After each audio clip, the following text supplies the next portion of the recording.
Bien, on va commencer la session de cet après-midi.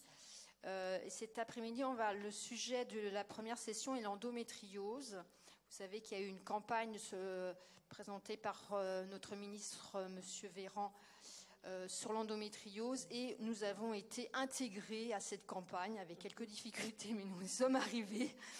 Les kinésithérapeutes étaient absents de cette campagne sur l'endométriose, alors que l'on en a beaucoup dans notre patientèle. Donc, en fait, ce sujet va être un symposium. Vous allez avoir 3 personnes qui vont intervenir. Delphine Lelong, qui est ici assise, elle ne se lèvera pas, et vous avez compris pourquoi. Bandit Liacre, qui est ici, elle se présentera, et Guillaume Carnon, qui vont tour à tour nous donner effectivement les applications de la kinésithérapie dans l'endométriose. Je vous laisse la parole. Bonjour. Delphine Lelong, Guillaume Carnot et moi-même remercions le comité d'organisation pour l'organisation de ces journées et pour leur invitation. Nous remercions le CMK et les modérateurs de nous avoir confié ce sujet d'actualité. Alors l'endométriose, de quoi parle-t-on? L'endométriose est la présence anormale de tissu endométrial en dehors de la cavité utérine. Ça se retrouve souvent dans la cavité pelvienne. On retrouve plusieurs types d'atteintes. D'abord l'endométriome, ou la présence de tissu, ou un kyste ovarien de tissu endométrial. L'endométriose superficielle, ou la présence de lésions d'endométriose à la surface du péritoine. L'endométriose pelvienne profonde, lorsque l'infiltration, les lésions infiltrantes de l'endométriose dépasse une profondeur de 5 mm de la surface du péritoine, ou lorsque les lésions d'endométriose atteignent les organes contigus de l'utérus. Alors je dis contigus suite à une remarque du docteur Martin hier soir, pour ne pas dire adjacent, parce qu'il y a vraiment une cohésion entre ces organes. Et l'endométriose extrapelvienne, qui peut atteindre la surface de la paroi abdominale, le diaphragme, la plèvre. Mais on parle aussi d'adénomiose lorsqu'il y a une présence anormale de tissu endométrial dans le myomètre. L'endométriose atteint 10 à 15% des femmes en âge de procréer et 40%, jusqu'à 40% des femmes qui souffrent de douleurs pelviennes chroniques. Ce qui veut dire que les femmes qui se présentent avec des douleurs pelviennes chroniques n'ont pas forcément une endométriose. Selon l'étude, la revue de littérature de Campin et Hall sur les troubles fonctionnels urinaires liés à l'endométriose et son traitement, en 2014, l'endométriose atteint les ligaments utérosacrés dans 52,7% des cas, le vagin dans 16,2% des cas, le tube digestif dans 22,7% des cas, la vessie dans 6,3% des cas et les uretères dans 2,1% des cas. Alors, l'endométriose peut être parfois asymptomatique et découverte fortuitement au décours d'un bilan d'infertilité. Par contre, elle peut aussi être douloureuse, avec des effets plus ou moins invalidants, ayant un retentissement plus ou moins important sur l'état général, sur l'équilibre psychique, sur l'aptitude au travail, par un syndrome douloureux de douleur pelvienne chronique, de dysménorrhée, de dyspareunie, plutôt à recrudescence périmenstruelle, et qui seront associés ou non à des troubles anorectaux et des troubles vésico-sphinctériens. Alors, aujourd'hui, le kinésithérapeute qui fait de la pelvipérinéologie, même qui n'en fait pas d'ailleurs, va rencontrer dans son cabinet des femmes qui souffrent de douleurs pelviennes chroniques et on va les traiter. Nous rencontrons aussi des patientes qui ont des dyspareunies et nous les traitons. Des femmes qui ont des dysménorrhées. Nous traitons également des femmes qui ont des troubles anorectaux ou des femmes qui ont des troubles vésico-sphinctériens. C'est-à-dire qu'aujourd'hui, nous traitons déjà ces patientes, qu'elles aient ou non une endométriose, qu'il y ait ou non un diagnostic de posé, ou qu'elles soient ou non en attente de diagnostic, puisque la durée parfois pour avoir un diagnostic, peut atteindre 7 à 9 ans. Donc nous les accompagnons déjà, ces femmes.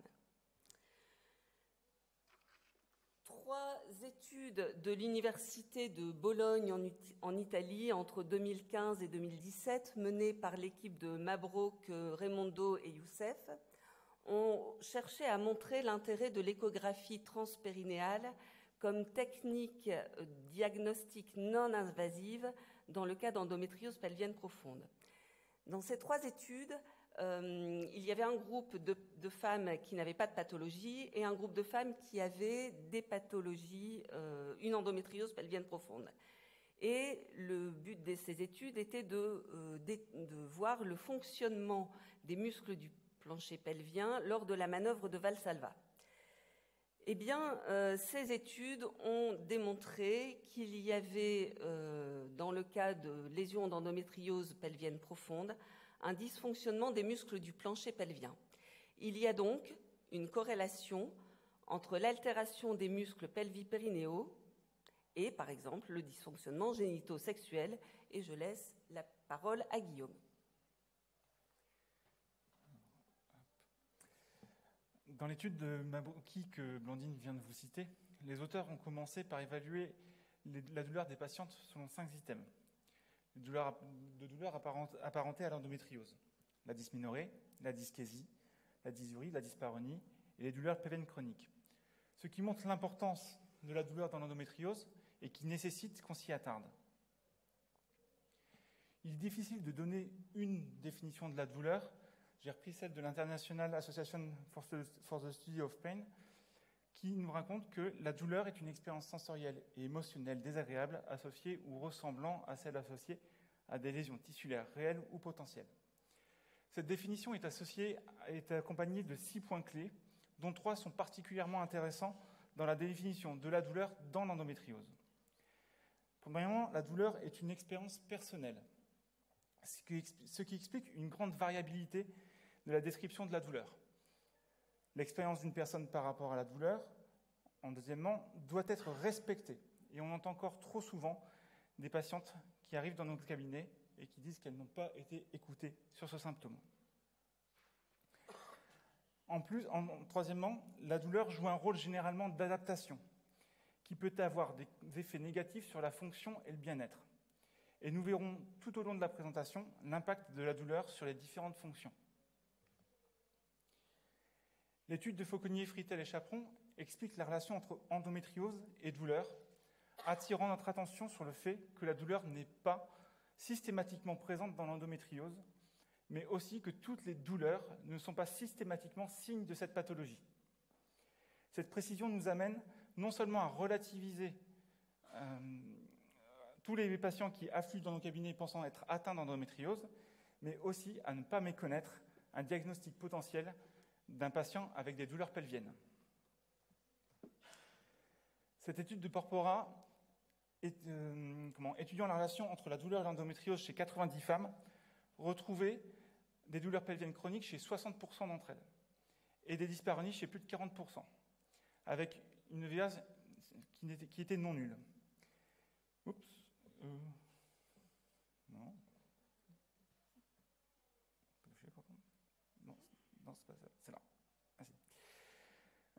Finalement, dans cette étude, on retrouve au moins un type de douleur dans 88% des cas. Donc, du coup, dans notre bilan diagnostique, qu'est-ce qu'il faut rechercher ? D'abord, une localisation. La localisation de la douleur peut nous aider à préciser les sites lésionnels. Comme les douleurs défécatoires nous feront penser, par exemple, à une atteinte de la paroi vaginale postérieure. La fréquence, est-ce cyclique ? Est-ce permanent ? Le mode d'apparition, lors des rapports, lors de la défécation, dans certaines positions. Y a-t-il des moments ou des moyens pour calmer ces douleurs ? Les échelles d'évaluation visuelle analogique ont pour avantage d'être faciles d'utilisation et de compréhension.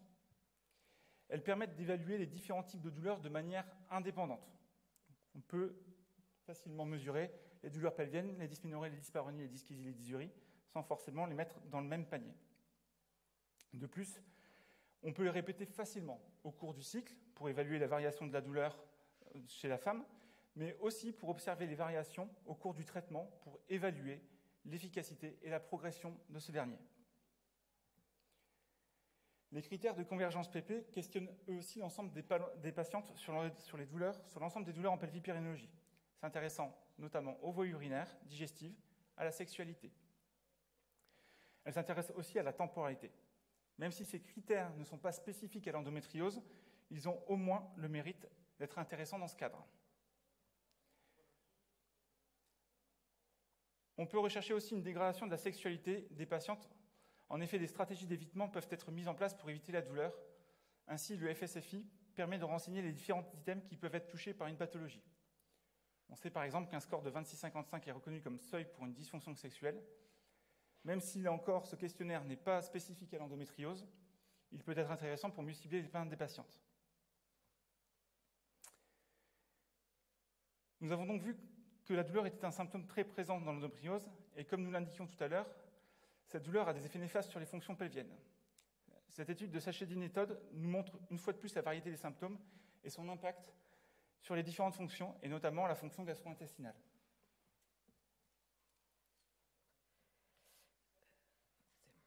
Donc on est reparti à nouveau sur ces 3 études de l'Université de Bologne qui montraient la corrélation entre l'altération des muscles pelvipérinéaux et les dysfonctionnements anorectaux. Donc toujours comme on l'a dit, on s'occupe déjà, les kinésithérapeutes, des dysfonctionnements anorectaux.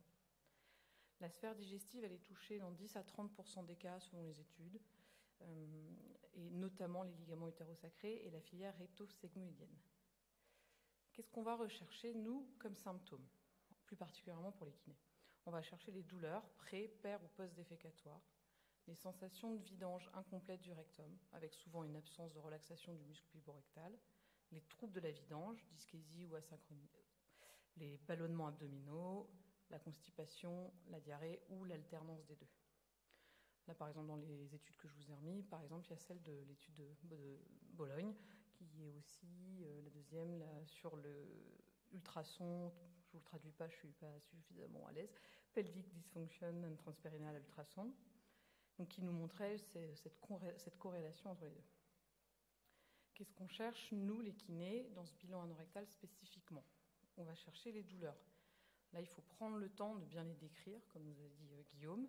Les douleurs abdominales, ça peut être des ballonnements, ça peut être des douleurs costales, ça peut être une absence de relaxation des abdos, donc qui fait mal jusqu'à la symphyse pubienne. Ça peut être aussi un diaphragme en course interne, donc pareil, des douleurs à la respiration. Ça peut être des douleurs anorectales, donc sur l'anus, mais aussi bien sur le rectum. Des douleurs coccygiennes, ça peut être assis, debout, allongé. Des douleurs qui vont aller jusqu'aux hanches, parce qu'on peut voir bien évidemment dans ces douleurs pelviennes complexes aussi des syndromes de Mène, etc. associés, avec des coccyx, les hanches. Les douleurs sont aussi rectales lors des rapports, elles peuvent durer après les rapports, elles sont souvent profondes. Donc on va essayer pour chaque cas de douleur de déterminer quand est-ce qu'elles arrivent, à quel moment, est-ce que c'est avant, pendant, après les règles, avant, pendant, après les rapports, avant, après la défécation, etc. Quel type de douleur on a? Est-ce que c'est des douleurs de type piqûre, brûlure? Est-ce qu'elles sont lancinantes? Est-ce qu'elles durent? Comment elles apparaissent? Comment elles disparaissent? Comment elles sont augmentées ou diminuées? Et la localisation la plus précise possible pour essayer de voir si on est plutôt sur du musculaire, de l'articulaire, du ligamentaire, etc. On va continuer notre bilan en demandant bien évidemment toutes les pathologies associées, qui sont ici non exhaustives. On parle par exemple aussi des prolapsus, en particulier pour la sphère anorectale, la rectocèle et l'intussusception. On va parler aussi des hémorroïdes et marisques. Les patientes ne savent pas toujours ce que c'est, donc à nous aussi d'aller chercher, aussi bien avec un examen. Les fissures anales, des adhérences, tout ça, ça peut se trouver aussi dans nos examens qu'il faut leur demander de ramener, avec IRM, échographie, etc. Et des syndromes inflammatoires. On va se pencher particulièrement pour ce bilan-là anorectal sur les troubles digestifs et de l'exonération. Du coup, il faut vraiment aller un peu dans l'intimité de la patiente et lui demander comment ça se passe à la selle. Est-ce qu'elle a besoin de pousser? Comment elle s'installe? Est-ce qu'elle retient sa respiration? Est-ce qu'elle pousse glotte fermée? Est-ce qu'elle utilise des manœuvres digitales ou pas? On va aussi lui demander, peut-être pourquoi pas, si on peut, de lui demander de mimer, comme si elle était à la selle, et comment est-ce qu'elle se débrouille. Est-ce qu'elle a besoin, dans cette exonération aussi, de médicaments de type éductile, etc., de suppositoires? On va essayer de vérifier comment elle tousse, comment elle retient, comment elle relâche, quelle est sa perception du relâchement et de la contraction du sphincter anal. Et ça nous permet aussi de vérifier est-ce que, par exemple, la rectocèle, l'intussusception est visible, etc. On va bien évidemment, dans ce bilan, aller aussi sur les habitudes de vie, par la qualité et la fréquence des selles. Moi, j'utilise par exemple beaucoup l'échelle de Bristol et le calendrier des selles. Ça nous permet aussi de vérifier, justement, si on a des selles de type 1, on peut se douter qu'il y aura des poussées dessus. On va essayer de voir le régime alimentaire, comment ça se passe. Est-ce qu'il y a une activité physique, ou plutôt une sédentarité, et est-ce que cette activité physique lui fait plus de bien que de mal, ou la même chose pour la sédentarité? Est-ce que le fait d'être immobile augmente ses douleurs anorectales ou pas? Et on a aussi le facteur stress dans la majorité des études qui montrent l'augmentation des symptômes et des douleurs. On utilise alors les kinés, à regret, les études sont assez rares sur le lien kiné et sphère digestive anorectale dans le cadre de l'endométriose. C'est bien là où il faut utiliser des tests ou des échelles, des scores qui sont validés. Il y a celui du KES qui n'est pas spécifique de l'endométriose mais plutôt de la constipation en général. Donc ça peut être un bon moyen pour nous de communiquer avec nos autres médecins, les gastros, les gynécos, pour essayer d'avoir un suivi. Ça peut être en bilan initial, mais intermédiaire ou final. Donc même pour la patiente aussi, ça peut lui permettre de voir l'évolution avec les séances de kiné, de comment ça s'est passé. Enfin, évidemment, les antécédents, je cite, mais il y en a plein d'autres, MICI, toutes les maladies inflammatoires du côlon, le Crohn, les scléroses en plaques. On va chercher les antécédents familiaux, chirurgicaux, de toute cette sphère, évidemment. S'il y a des constipations chroniques chez les parents, on a montré que 1 parent, ça a amené 40%, 2 parents, 70%, avec pareil pour les méga-rectums, pour pareil au niveau digestif avec des antécédents de douleurs abdominales. Les examens médicaux, d'où l'importance de vraiment avoir une bonne communication avec les médecins prescripteurs et autres professionnels de santé. On peut, pour la sphère anorectale, essayer de trouver tout ce qui est IRM, échographie, mais aussi les manométries, à ne pas oublier, ou échographie anale s'il y a eu besoin. C'est plus rare pour le coup. Je laisse la parole. Donc toujours en revenant sur nos fameuses études de l'Université de Bologne, il y a une corrélation entre l'altération des muscles pelvis-périnéaux et le dysfonctionnement vésico-sphinctérien. Alors, en revenant sur la revue de littérature de Campin et Hall sur les troubles fonctionnels urinaires liés à l'endométriose profonde et à son traitement, les troubles vésico-sphinctériens peuvent toucher jusqu'à 52,2% des patientes et les troubles de la vidange vésicale peuvent toucher jusqu'à 41% des patientes. Néanmoins, ces troubles passent souvent en second plan en raison de l'intensité des douleurs pelviennes qui sont vraiment mises en avant. Il est important pourtant de les rechercher parce qu'ils altèrent, ces troubles urinaires, également la qualité de vie. Alors, ces troubles sont liés à une infiltration du système nerveux autonome pelvien, soit par infiltration de la vessie, infiltration du nerf hypogastrique ou du plexus, ou bien ils sont la conséquence de traumatismes pour exérèse de ces fameuses lésions, et donc on peut avoir des inflammations du nerf hypogastrique, nerf du plexus, ou bien des résections qui peuvent poser problème. Toujours dans cette même étude, on va s'apercevoir qu'en préopératoire, les troubles concernent essentiellement la sensibilité et la vidange vésicale. Ils sont donc responsables d'une altération de la qualité de vie et peuvent poser à terme un risque pour le haut appareil urinaire s'il y a des infections urinaires récidivantes, ou bien un risque pour la statique pelvienne en raison des efforts de poussée. Sur 138 patientes, 31% ont fait des efforts de poussée pendant la miction, 26% avaient des sensations de mauvaise vidange et 20% des mictions hachées. Les rechercher en préopératoire est important, d'abord pour essayer de les traiter en amont, mais aussi pour ne pas les imputer ensuite au geste chirurgical. En effet, en post-opératoire, les troubles sont souvent les conséquences des lésions préopératoires, résection des ligaments utérosacrés, du rectum, du vagin. Et les auteurs parlent de rétention, de dysurie, de neurovéssie périphérique avec atonie vésicale.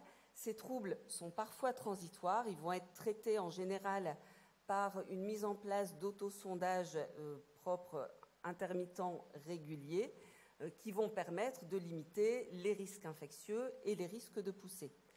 Ces autosondages sont souvent transitoires, mais ils peuvent devenir chroniques dans à peu près 30% des cas.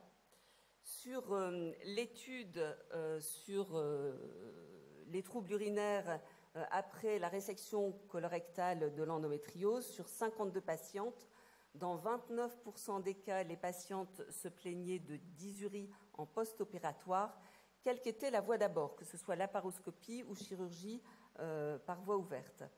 Et sur l'étude sur les complications après résection colorectale, sur 86 patientes, 58 avaient eu des lésions du côlon, 21 avaient des lésions au niveau des ligaments utérosacrés. Toutes se sont plaintes de problèmes urinaires, surtout quand les lésions étaient au niveau du côlon, et dans le cadre des lésions au niveau des ligaments utérosacrés, c'était surtout quand les deux ligaments étaient touchés qu'il y avait des troubles importants.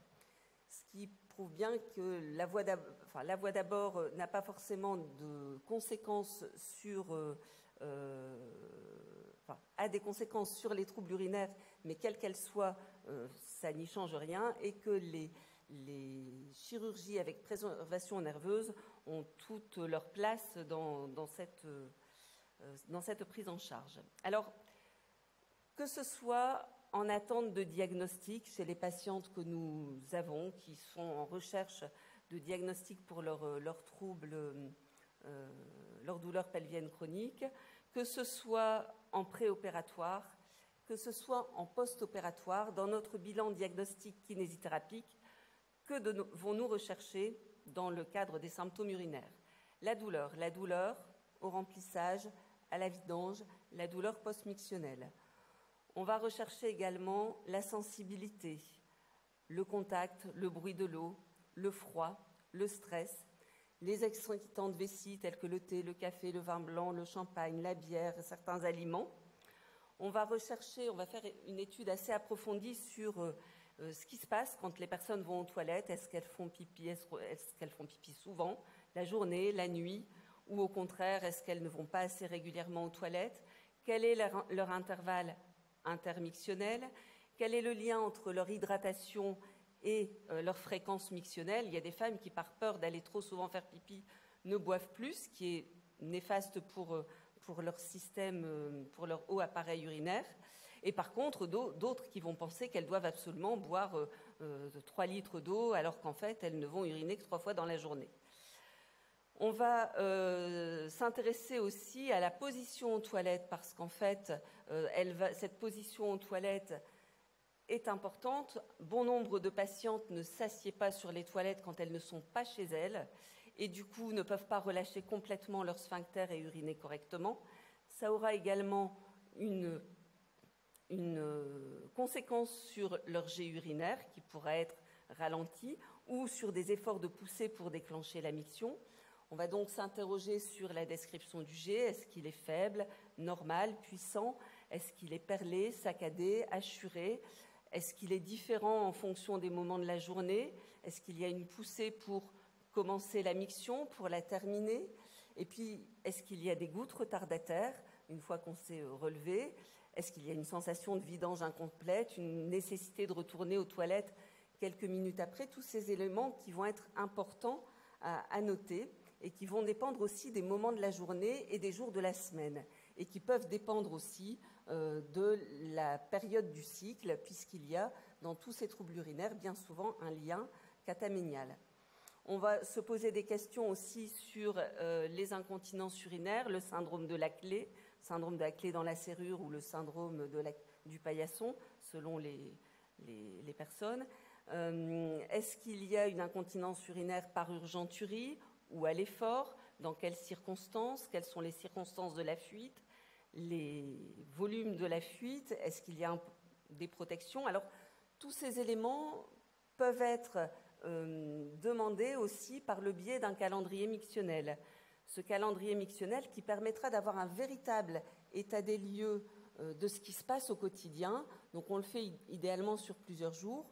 On peut utiliser pour ça les calendriers mictionnels validés par les sociétés savantes, mais on peut aussi se faire son propre calendrier mictionnel. Alors ça peut devenir quelque chose de très important et très contraignant, où on va nous poser des questions sur le volume uriné, la position, le jet, la puissance du jet, les gouttes retardataires, la sensation de vidange, la poussée, les douleurs, les impériosités, les fuites, le moment où elles vont à la selle, aux différentes heures de la journée. Et on va pouvoir se rendre compte que les mictions ne sont pas les mêmes quand les personnes sont chez elles, quand elles vont faire pipi très vite lorsqu'elles sont au travail, ou lorsqu'elles sont en train de faire leurs courses, ou quand elles sont tranquillement le week-end. Et puis, il est important, ce calendrier mictionnel, de le demander sur plusieurs jours pour avoir une véritable vision des choses. Alors, évidemment, quand on demande des calendriers mictionnels, ils ne sont pas toujours bien remplis. C'est souvent pour les patients quelque chose de très contraignant, mais il faut vraiment essayer de leur faire prendre conscience que c'est un outil de prise de conscience de la situation réelle, un outil de diagnostic kinésithérapique, mais aussi un guide dans notre traitement. Ça va nous permettre d'expliquer aux patients comment faire après pour avoir quelque chose de plus cohérent et de plus correct. Et puis d'expliquer que la position aux toilettes, par exemple, si les personnes ont été en squat, elle n'a pas permis une vidange complète de la vessie, alors que la fois d'avant, quand elles avaient uriné bien assises, ça s'était passé correctement. On complétera ce bilan diagnostique kinésithérapique par l'étude des examens médicaux à la recherche du résidu post-mictionnel, à la recherche d'une hypertonie diagnostiquée au niveau sphinctérien par le bilan urodynamique, par l'étude de la courbe. Et puis, on recherchera tous les antécédents en lien avec la sphère urinaire. On pourra compléter ce bilan parce qu'il est important aujourd'hui d'essayer de faire avancer la kinésithérapie. Donc, il est important de remplir des questionnaires validés. Il n'existe pas aujourd'hui de questionnaire sur les troubles urinaires liés à l'endométriose qui soit validé, mais on peut s'aider, par exemple, de questionnaires tels que le questionnaire USP, qui va nous permettre d'avoir une vision de l'impact qu'a l'endométriose sur la qualité de vie de la patiente.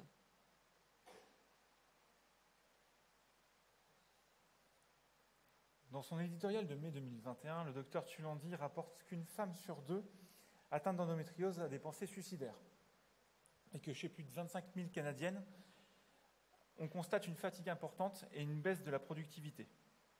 La prise en compte de l'anxiété dans notre bilan est essentielle. Elle contribue à une prise en charge pluridisciplinaire. À cette fin, l'échelle d'Hamilton a pour avantage d'explorer une large gamme de symptômes, dont les symptômes urinaires et gastro-intestinaux. Le questionnaire EHP5, Endometriosis Health Profile, nous permet de prendre en compte la qualité de vie de nos patientes.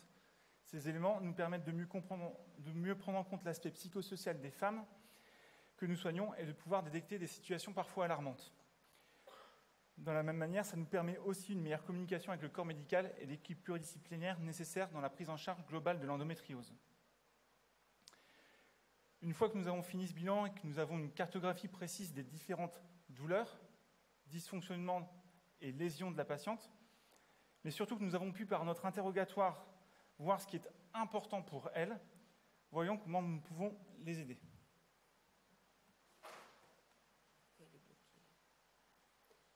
Alors, on fera le bilan, la synthèse de notre bilan diagnostic kinésithérapique. On l'a vu, bilan des douleurs, des dyspareunies, le bilan anorectal avec la dyschésie, les symptômes urinaires et la dysurie. On va aussi s'interroger sur les attentes de la patiente et se fier aussi un peu au pourquoi elle est venue nous voir. Et puis à partir de là, on va pouvoir élaborer notre traitement qui va être adapté à chaque patiente, ajusté au fur et à mesure de l'évolution, c'est-à-dire qu'on ne peut pas dire à la première séance, je vais faire ça en deux séances, parce que ça va dépendre de l'évolution de la patiente, avec en ligne de mire surtout de ne pas relancer d'inflammation ni de douleur par des pratiques trop agressives. Notre rééducation aura donc pour objectif d'agir sur les symptômes, de diminuer la douleur, d'améliorer les symptômes urinaires, les troubles anorectaux, d'améliorer en fait la qualité de vie. Pour cela, nous possédons, en tant que kinésithérapeute, tout un panel thérapeutique, un certain nombre d'outils qui vont être l'éducation thérapeutique, les techniques musculo-squelettiques globales, des techniques respiratoires, du massage, des techniques musculo-squelettiques spécifiques périnéales, de la physiothérapie. Donc ces techniques, on va aller piocher dans nos techniques, dans nos outils, on va les chercher dans notre boîte à outils, ce qui va pouvoir être intéressant pour notre patiente. On va commencer, et ça c'est la base de toute rééducation, par l'éducation thérapeutique du patient. Selon l'OMS en 1996, l'éducation thérapeutique aide les patients qui souffrent d'une maladie chronique à acquérir ou à maintenir les compétences dont ils ont besoin pour gérer au mieux leur vie avec cette maladie.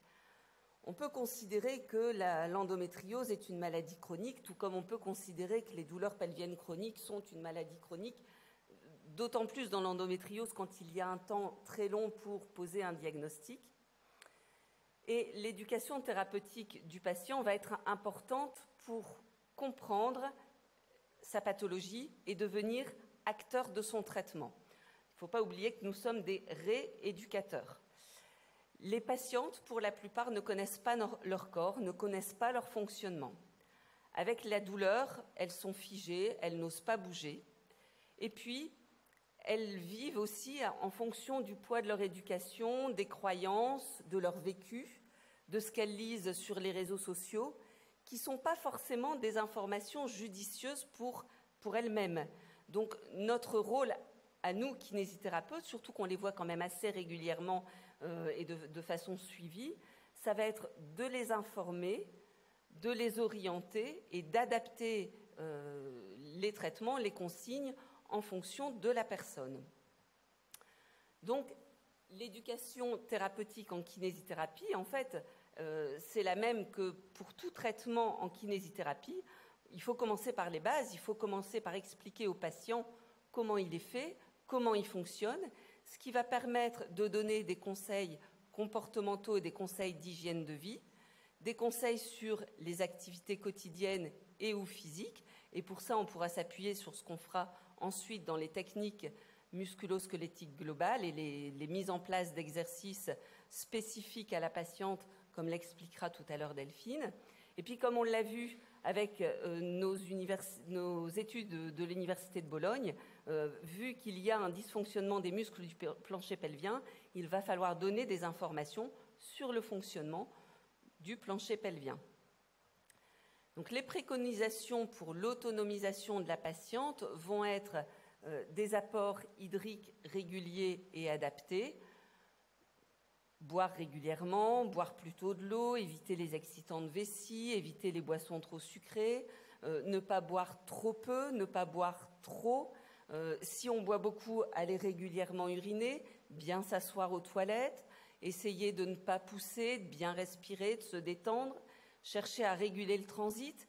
Et puis, si les conseils d'hydratation, d'alimentation ou des exercices donnés pour aider à réguler le transit sont insuffisants, ne pas hésiter à renvoyer chez le médecin, le gastro-entérologue, pour demander des traitements pour faciliter le transit et l'exonération des selles, donner des petits conseils au niveau alimentaire et ne pas hésiter aussi à orienter vers le nutritionniste pour avoir une alimentation anti-inflammatoire adaptée, mettre en place des automassages pour aider à gérer les crises douloureuses ou bien pour aider à lutter contre la constipation, et puis mettre en place des exercices physiques réguliers adaptés à la patiente.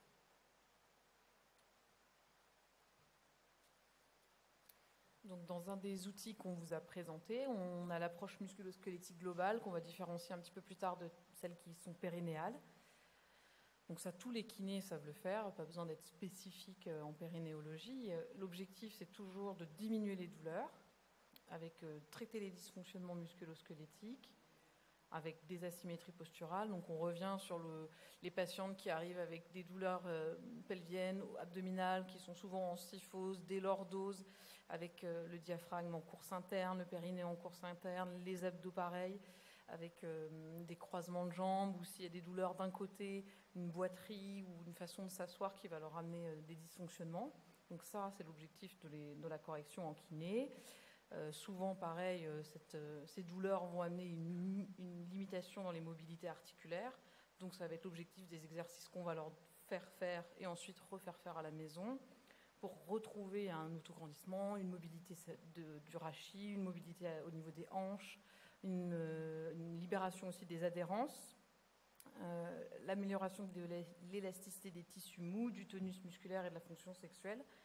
Là, c'est une des études, par exemple, qui avait été dans le journal de l'endométriose en octobre 2011, qui montrait, par exemple, une des techniques en manuel de physical thérapie qui montrait des résultats de diminution des dyspareunies et des dysménorrhées. On voit que l'ensemble de ces techniques, sur plusieurs études, montrent, alors ce n'est pas toujours des études spécifiques à l'endométriose, mais qui sont plutôt spécifiques aux douleurs, avec un ensemble d'études, elles sont un petit peu après, pardon. On en avait une autre donc, où on voit qu'avec ces techniques d'approche musculo-squelettique, on va diminuer les douleurs, augmenter aussi pour la partie un peu plus fonction sexuelle, lubrification, désir, orgasme, etc. Les outils qu'on utilise, donc, entre autres, il y a la thérapie manuelle pelvienne. On va avoir le travail de mobilité articulaire, donc du bassin, des hanches, des lombaires. Donc ça passe par toutes les techniques qu'on connaît, d'étirement, de renforcement. On peut avoir le travail des trigger points. On va viser en particulier souvent le piriforme, l'obturateur interne, le releveur de l'anus. Mais en fait, il y a tous les rotateurs internes. Mais ça peut être aussi le diaphragme. On peut avoir au niveau costal aussi très bien les inspirateurs accessoires avec des patientes qui sont en respiration courte. On va travailler l'étirement, pareil, de tout l'ensemble de ces muscles-là, abdominaux, diaphragme par la respiration, que vous verrez un petit peu après. Mais ça peut être pareil, le psoas, les fessiers, les rotateurs internes, etc. On a aussi évidemment l'activité physique adaptée. Donc ça, pareil, où tous les kinésithérapeutes sont compétents. Les patientes qui viennent avec de l'endométriose, en général, vont se retrouver plutôt dans une sédentarité. Elles vont plutôt éviter le mouvement, d'être dans une kinésiophobie. C'est notre objectif, c'est de leur redonner cette mobilité, cette capacité à bouger en augmentant la force musculaire. Donc on adapte ces exercices petit à petit pour ne pas relancer de douleur.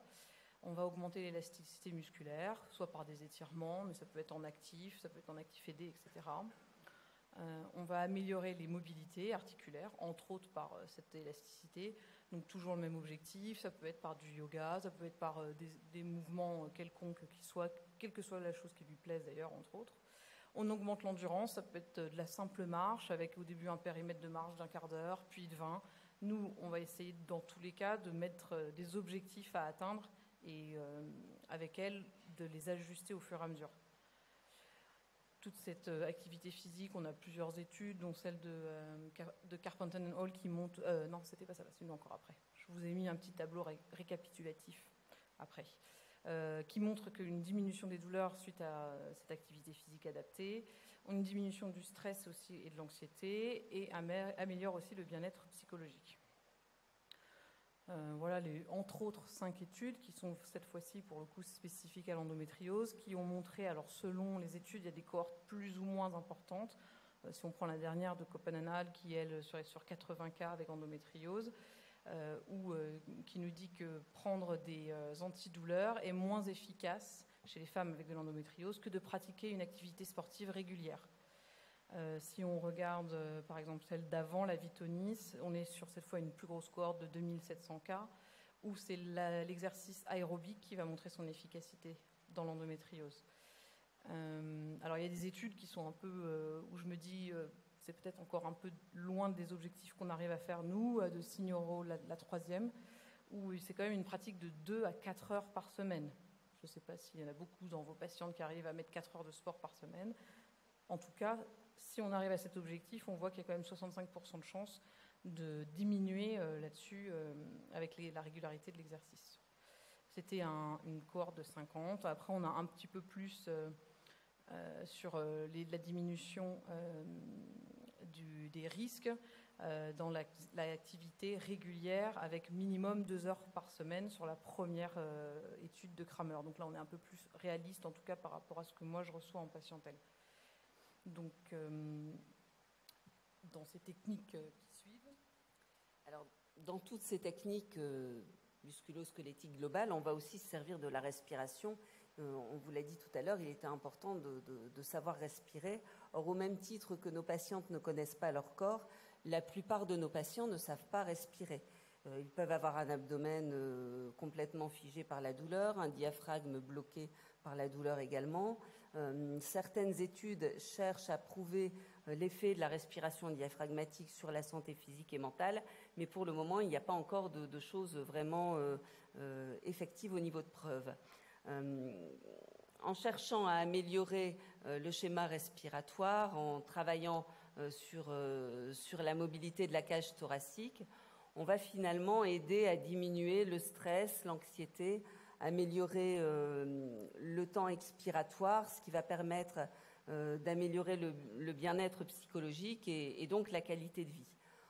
On pourra également s'aider de techniques comme la sophrologie, la pleine conscience, la cohérence cardiaque, en fonction des compétences du kiné, ou bien orienter chez des professionnels qui sont plus spécialisés dans ce domaine, pour favoriser l'autogestion de la douleur lors des crises. La respiration va vraiment compléter tous les exercices à domicile et sera une partie importante de la rééducation. On va également se servir de toutes les techniques de massage. Alors avec le massage et son action circulatoire, on va agir sur la douleur, on va décongestionner, mobiliser les tissus, on va améliorer la détente musculaire, libérer les adhérences. Il y a peu d'études sur les effets du massage dans le cadre d'endométriose. Une étude sur les effets du massage dans les dysménorrhées chez les femmes atteintes d'endométriose faite par Valiani en 2010 qui prouvait cet intérêt, mais pas grand-chose. Il y a aussi des études qui ont été faites, notamment un essai clinique multicentrique randomisé de kinésithérapie myofaciale chez des femmes atteintes de cystite interstitielle, syndrome de vessie douloureuse et de sensibilité du plancher pelvien, effectué par l'équipe de Fitzgerald en 2012, qui prouvait de l'intérêt de travailler sur les points triggers et les spasmes musculaires. Ça va venir également en complément des techniques de thérapie manuelle pelvienne qui auront été mises en place. Alors, le massage pourrait être de relaxation générale, il pourrait être des cicatrices, des adhérences, il pourrait être abdominal, puisqu'il y a des articles qui parlent de l'intérêt du massage abdominal dans le traitement de la constipation chronique, par Marie-Beth Sinclair en 2010. Et puis, le massage pourrait être aussi périnéal. Alors, le massage périnéal est une première approche du travail périnéal en lui-même, extracavitaire puis endocavitaire, qui sera réalisé bien évidemment avec le consentement éclairé de la patiente. Et ça, il ne faut pas oublier de faire très attention à cela à chaque séance, que la patiente soit toujours d'accord pour réaliser un travail intracavitaire. Ce travail intracavitaire de massage pourrait être complété par de la Técart-thérapie. Guillaume vous en parlera tout à l'heure. Il sera utilisé pour la prise de conscience du périnée, pour mobiliser les tissus, les étirer. Il va être utile dans le traitement de la dyspareunie, du vaginisme. Il va être intéressant dans tout le traitement de la dysfonction des muscles du plancher pelvien, comme Guillaume va vous l'expliquer.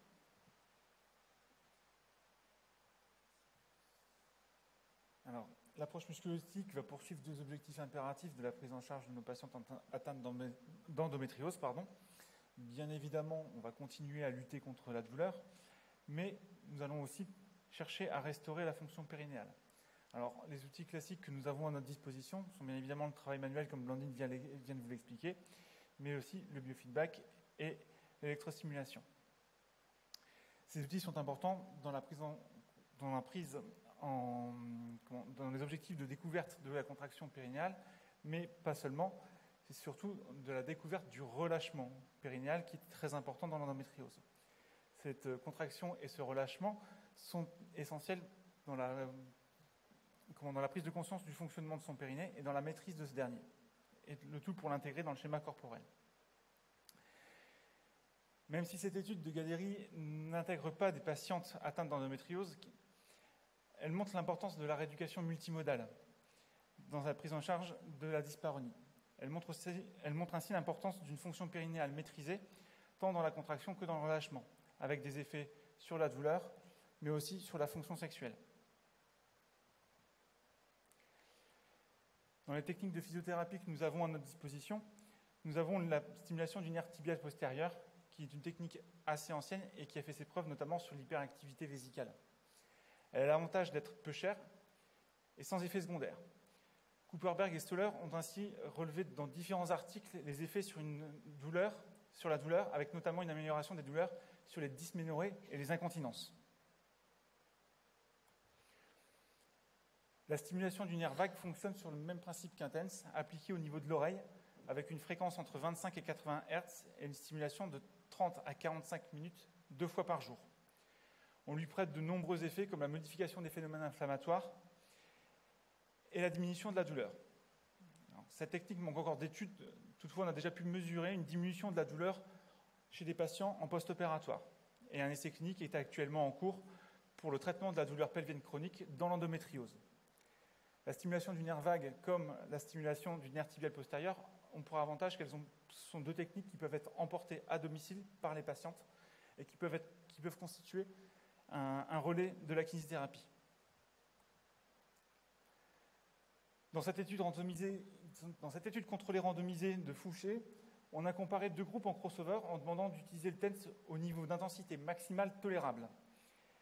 Les résultats montrent clairement l'intérêt de l'utilisation du TENS dans les douleurs liées à la dysménorrhée, avec une nette amélioration de la mesure de la douleur grâce à la stimulation.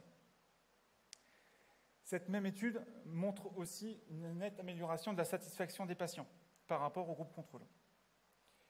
Les auteurs de cet article nous rappellent aussi que le TENS est recommandé pour son efficacité par la World Endometriosis Society et un article de Mireille Hall. En effet, cette efficacité a été prouvée chez les patientes atteintes d'endométriose profonde avec présence de douleurs pelviennes intenses ou de dyspareunie avec une réduction de l'intensité de la douleur. Il rappelle aussi que le TENS peut être utilisé dans la douleur abdominopelvienne chronique liée à l'endométriose ou à l'adénomiose. Les traitements par radiofréquence offrent une alternative supplémentaire aux thérapeutes dans la prise en charge des patients.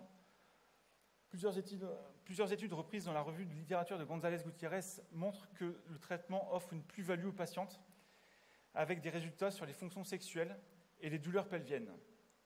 Mais de cette revue, on retiendra aussi l'article de Fortune qui semble apporter des résultats positifs chez les patientes atteintes d'endométriose sur les douleurs et l'intensité des dysménorrhées. Cet article de Fernandez-Quadros montre lui aussi des résultats intéressants avec la radiofréquence, cette fois-ci associée au biofeedback, diminuant les douleurs chroniques et les douleurs liées à la dyspareunie. Mais encore une fois, il montre aussi l'importance d'un travail multimodal dans la prise en charge de nos patientes. L'étude de Melki sur l'utilisation des ondes de choc dans la maîtrise, dans l'endométriose, émettait l'hypothèse que cette technique pouvait amener une solution pour lutter contre l'inflammation avec un effet antioxydant et un abaissement du seuil de la douleur. Mais cette étude émettait aussi l'hypothèse que les ondes de choc pourraient traiter directement les lésions endométriales. Ça nécessitera certainement encore des études pour le prouver. Pour les ondes de choc, on a aussi une étude de Carrel qui a montré, par une étude randomisée en double aveugle, que les ondes de choc pouvaient être utilisées pour traiter les dyspareunies. Il y a encore beaucoup d'études à mener pour cette technique, mais ça mérite qu'on s'y intéresse.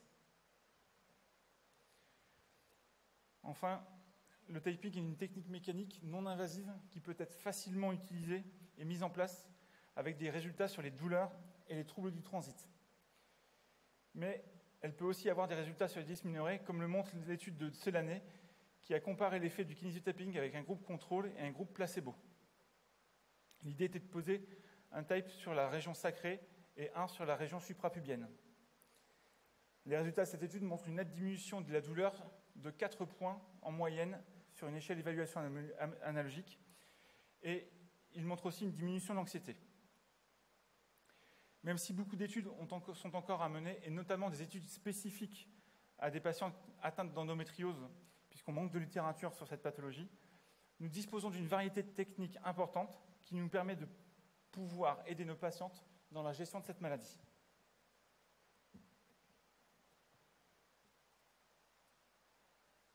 On voulait terminer avec des cas cliniques pour que ce soit un petit peu plus concret pour tous nos confrères. Et on va commencer avec Hélène qui a 31 ans.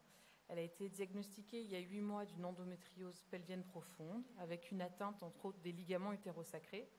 Le traitement est la pilule en continu et les symptômes sont une polyacurie, nicturite 5 levées, des troubles de la vidange vésicale avec des gouttes retardataires, jet faible, perlé et pousse. Le bilan urodynamique nous montre une pression de clôture urétrale moyenne de 120 cm3 d'H2O. Les symptômes associés sont des douleurs rachidiennes, type discopathie L5S1, un vaginisme, une alternance de diarrhée et de constipation. Donc là, je vais un petit peu varier sur les diapos. Vous allez voir qu'est-ce qu'on peut lui proposer. Tout d'abord, et toujours dans quasiment tous les cas, on va proposer une éducation thérapeutique. Dans cette éducation thérapeutique, l'objectif, ça va être donc, pour aller, par exemple, pour les polyacuries, essayer de vérifier avec un calendrier mictionnel, est-ce qu'il n'y a pas des mictions d'anticipation, des mictions par peur, des mictions aussi par habitude. Est-ce que ces nicturies, elles sont liées réellement à un réveil par la vessie ou est-ce que finalement elle se réveille et elle sent qu'elle a envie de faire pipi? Dans cette éducation thérapeutique, on va pouvoir aussi, pour les troubles de la vidange, réinstaller la patiente sur les toilettes, lui demander de s'asseoir, même à l'extérieur.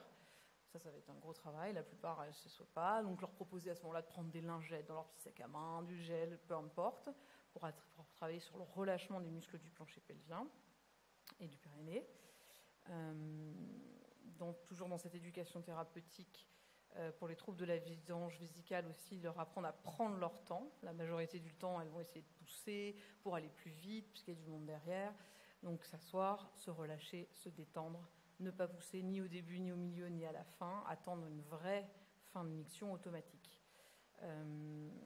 Dans l'éducation thérapeutique, toujours pour les douleurs rachidiennes, donc là, l'objectif aussi, ça va être de traiter cette kinésiophobie et d'aller chercher de la mobilité dans l'ensemble, dans sa vie, de la remettre à l'activité, de lui faire prendre conscience de son corps, etc. Pour l'éducation thérapeutique sur le vaginisme, c'est réapprendre aussi à ne pas aller dans les rapports sexuels s'il y a de la douleur, de commencer déjà par retrouver une sexualité même en extérieur, avant d'essayer de faire toute introduction.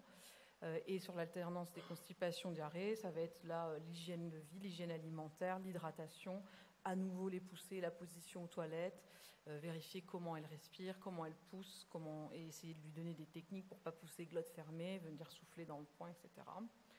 Utiliser un petit tabouret le plus possible quand il y en a un. Éviter dans les traitements médicamenteux l'alternance, donc constipation diarrhée, ça va être souvent j'attends d'être constipée, puis quand je suis constipée je prends plein de médicaments d'un coup, du coup après c'est la diarrhée, etc., etc. Donc régulariser aussi le traitement médicamenteux. Pour le travail musculo-squelettique global, on va essayer cette fois de viser un petit peu plus sur les douleurs rachidiennes, donc là c'est plutôt du L5S1, donc ça va être des exercices de mobilité. Et là, on a une panoplie de possibilités en kiné sur un ballon allongé, debout, assise. Ça peut être avec de l'activité physique adaptée, ça peut être en piscine, ça peut être même reprendre un sport qu'elle aime, quitte à le reprendre progressivement sur des petites sessions. Ça va être les étirements, ça va être du renforcement musculaire doux et progressif. Ça va être dans les techniques squelettique global, du renforcement musculaire, j'avais dit. Oui, c'est bon. Le travail périnéal, lui, va plutôt viser justement ce vaginisme. Alors d'abord en externe, comme nous avait déjà dit Blandine, avec un consentement éclairé, etc. Mais petit à petit, on peut utiliser des outils avec le biofeedback, une sonde pour apprendre à contracter, relâcher. Ça peut être d'abord des électrodes de contact, petites électrodes pédiatriques qu'on peut mettre sur le centre tendineux. Contracter pour surtout travailler le relâchement. Ça peut être avec de l'électrostimulation pour travailler sur la douleur. Ça peut être en local ou à distance. Dans les techniques, on a le manuel. Dans les techniques du travail périnéal, on peut travailler en manuel, donc aussi pareil d'abord en externe, puis en interne, Au fur et à mesure de l'apprentissage, on peut utiliser aussi des dilatateurs vaginaux si on y arrive progressivement. Qu'est-ce que j'aurais après sur les alternances, par exemple, de constipation diarrhée pour vérifier les poussées. Pareil, avec son consentement, on peut poser le doigt au niveau de l'anus sur l'entrée, sans forcément entrer, pour essayer de retravailler avec elle les poussées défécatoires et éviter de se retrouver, par exemple, avec des anismes ou des asynchronismes abdominaux-pelviens. Dans le travail musculo-squelettique global, évidemment, il y a aussi toutes les techniques respiratoires qui sont utiles et sur les toilettes, mais aussi lors des rapports sexuels et aussi, évidemment, dans la vie au quotidien sur les douleurs. On a utilisé aussi la stimulation, la neurostimulation transtibiale postérieure. Les résultats, on a une diminution de la fréquence urinaire diurne, une amélioration de la qualité du jet, une miction sans poussée abdominale, une diminution des douleurs pelviennes et rachidiennes, une régression du vaginisme, une normalisation du transit sans poussée, mais on n'a pas vu d'amélioration de la nicturie et peu d'effet de la stimulation du nerf tibial post. Donc là, c'est là où il faut retourner avec le médecin, revérifier à quoi pourrait être liée cette nicturie. Est-ce que ça peut prendre peut-être un peu plus de temps, sachant que les symptômes en général nocturnes s'améliorent avec l'amélioration des symptômes diurnes, ou est-ce que c'est lié à autre chose? Est-ce que ça pourrait être endocrino, ça pourrait être de l'apnée du sommeil? Enfin, il faut aller chercher plus loin. Et pareil, si le nerf tibial postérieur ne fonctionne pas, peut-être essayer autre chose, entre autres nerfs vagues, peut-être essayer aussi sur d'autres stimulations qu'on a vues. Et il y en a encore, là j'ai vu d'ailleurs dans les stands qu'il y en avait encore des nouvelles techniques avec des posables ou sur le front. Enfin, là, c'est plus on n'a pas fait une revue là-dessus encore.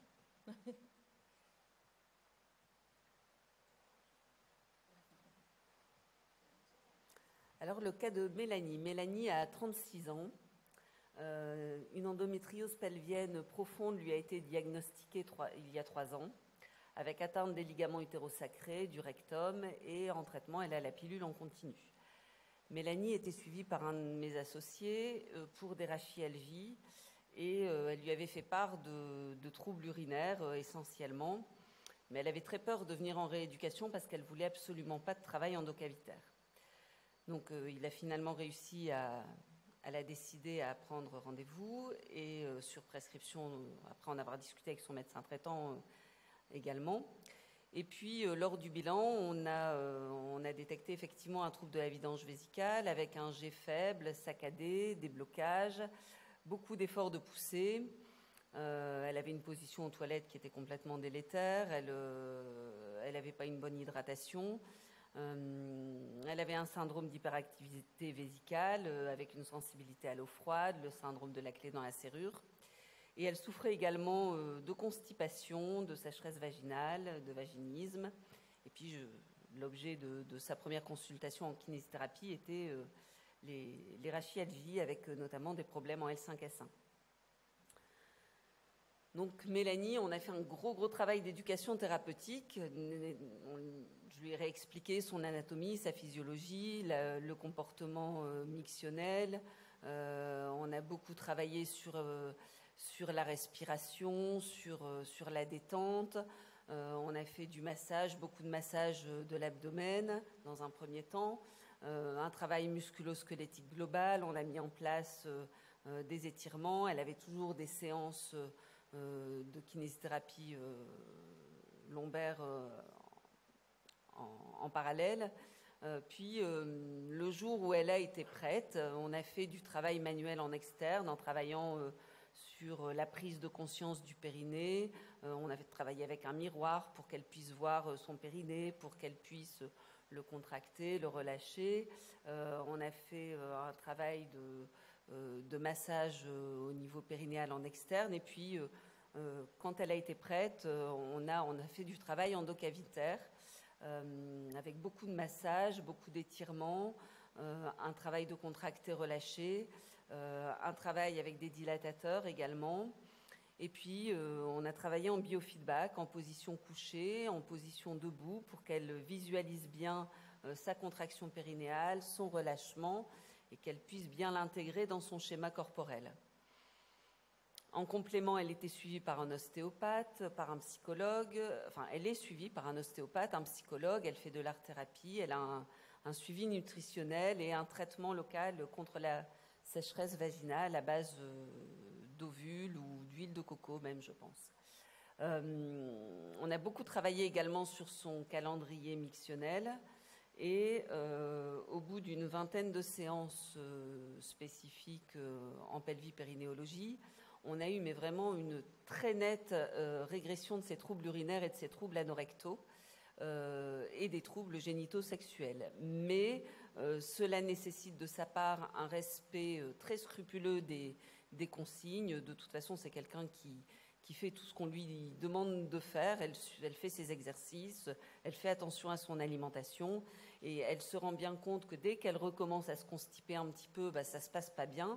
Et on était arrivé à un traitement d'entretien pour l'accompagner tout au long de son suivi, avec une séance à peu près toutes les 4 à 6 semaines. Mais en raison de son âge, de son histoire, elle va rentrer dans un parcours de PMA là prochainement, et on va donc revoir la fréquence des séances pour l'accompagner dans cette nouvelle démarche, dans cette nouvelle aventure, dirais-je, tout au long de son parcours pathologique.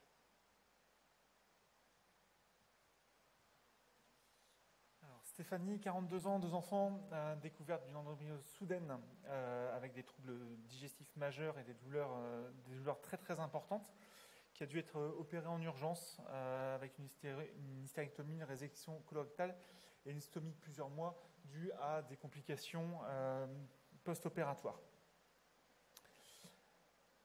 Alors, la rééducation a été prescrite après remise en continuité. Donc, dans le niveau du bilan, on a retrouvé des douleurs, des cicatrices adhérentes, des troubles digestifs très importants avec une alternance de diarrhée et de constipation, une dysurie et un vaginisme. Au niveau des résultats après la rééducation, donc on a une amélioration des douleurs, une amélioration des cicatrices avec une amélioration de la souplesse et de la trophicité de ces dernières, une diminution des troubles urinaires, une diminution des troubles de dyspareunie. Et malgré tout le travail qui a été fait avec cette patiente, on garde une persistante de difficultés digestives avec toujours une alternance sel-diarrhée. Donc ça, après chirurgie. Et après la ménopause, donc c'est pas forcément la fin de la maladie, c'est parfois une idée reçue. 2 à 5% des femmes ménopausées sont encore atteintes d'endométriose. Il reste des séquelles de la maladie pendant qu'elle était active. Donc les troubles installés comme les dysuries, les problèmes d'exonération et ou les interventions chirurgicales peuvent être encore présentes. Les traitements substitutifs hormonaux peuvent réactiver des douleurs d'endométriose, et on peut se poser la question de la chronicité de la maladie. Au niveau de la prescription, comme on vous l'a montré tout au long de la présentation, les kinésithérapeutes peuvent faire énormément de choses. Traitement respiratoire, traitement du complexe lombo-abdominopelvien de manière plutôt ostéo-articulaire et musculaire, traitement périnéo avec du travail intracavitaire voire extracavitaire et beaucoup d'autres techniques. Donc il est important d'avoir une prescription qui est la plus large, et c'est pour ça qu'on a parlé de massage rééducation de la région lombaire pelvienne avec des membres inférieurs et des troubles complexes dans le cadre d'une endométriose. La coordination avec le médecin et l'équipe pluridisciplinaire est forcément très très importante, tout comme la communication des résultats et des examens médicaux. Je vais être du coup un peu redondante sur cette approche multidisciplinaire, avec donc des études qui ont montré pour l'endométriose spécifiquement l'importance de cette interdisciplinarité, avec le patient, enfin la patiente qui est toujours très centrale, et tout autour d'elle un pool de thérapeutes qui va être là. Les patientes parfois viennent donc sans diagnostic d'endométriose, et c'est parfois d'ailleurs nous qui les réorientons avec une suspicion vers les médecins généralistes, un gastro-gynécologue en fonction des symptômes. Des fois c'est l'inverse, on nous les envoie spécifiquement pour ça, ou avec donc il faut avoir autour de soi une bonne panoplie de praticiens qui ont une formation en endométriose. En Ile-de-France, on a été plutôt bien servis. Là, en plus, il y a eu l'ARS qui a beaucoup travaillé sur ça, c'est encore en progression, mais il y a l'air d'avoir un réseau qui s'organise au sein des hôpitaux pour qu'on puisse, nous aussi, kinésithérapeutes, entrer dans ce réseau spécifique de l'endométriose. C'est une région test pour le moment, l'Île-de-France. Si ça fonctionne bien, ce sera réparti sur tout le reste de la France. Du coup, on n'a pas seulement les médecins, les hôpitaux, les kinés, etc. Il y a aussi toutes les associations, type EndoFrance. En France, on a ça, on a Mon Endométriose, Ma Souffrance, mais il y a aussi Endomine, EndoAction et Resendo. Ils vont apporter beaucoup d'éléments d'information aux patientes, beaucoup d'éléments aussi pour répondre à leurs questions, pour aussi se retrouver, discuter. Et nous, les kinés, on a la possibilité aussi de se mettre sur le réseau de la FREP, et pour les médecins, et pour les patients, c'est accessible l'annuaire, mais aussi toutes les fiches, tout ce qui va être explication des techniques, où les patientes parfois hésitent à venir parce qu'elles ne savent pas en quoi ça consiste, la kiné en endométriose. Nous, par exemple, on est tous de la FREP, ça permet aussi, nous, en tant que kiné, de pouvoir créer un réseau et aussi d'échanger dans nos pratiques au quotidien, et de se retrouver aussi d'ailleurs pendant les congrès. Voilà, je vous remercie beaucoup pour votre attention et peut-être qu'on peut passer aux questions si c'est bien.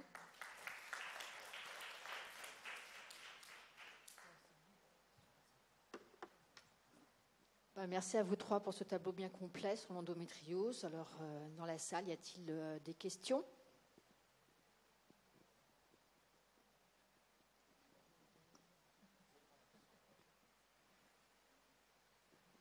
Merci. Moi, je voulais savoir, côté pratico-pratique, bon, déjà, manifestement, il faut qu'on erreur. Moi, je suis gynéco, qu'on réinterroge un peu mieux nos patientes, hein, parce que manifestement, on bâcle un peu. Sur une prescription, qu'est-ce que je mets ?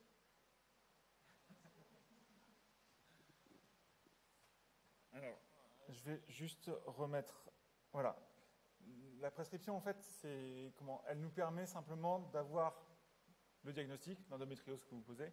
Et effectivement, si vous avez des techniques préférées, des choses que vous voyez, vous, qui pourraient être importantes à pouvoir mettre sur l'ordonnance, n'hésitez pas. Mais ce qui est important pour nous en tant que kinésithérapeute, c'est effectivement, 1, le bilan, et 2, d'avoir cette notion de globalité avec du travail respiratoire. J'aime bien, en général, les ordonnances en pelvipyrénologie, j'aime bien avoir travail respiratoire, travail du complexe lombo-sacré et des membres inférieurs et travail périnéal. Ça a 2 vertus. 1, ça montre que le praticien qui nous l'envoie sait que ce n'est pas juste un travail du plancher pelvien.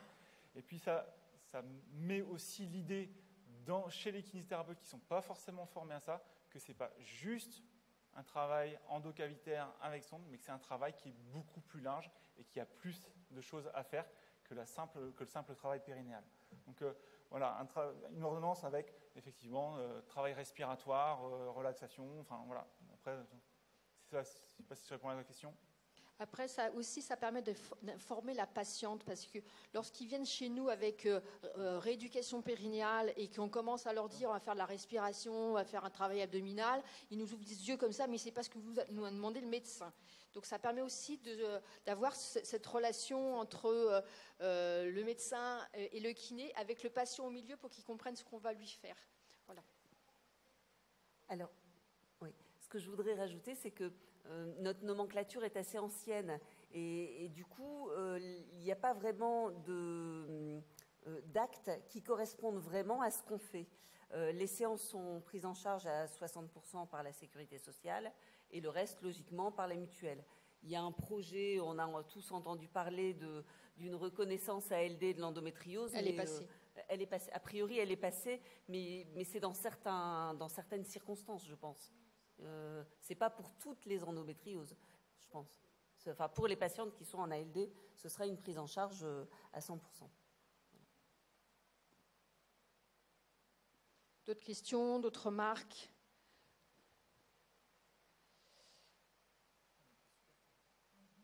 Non, vous avez tout dit, hein, donc.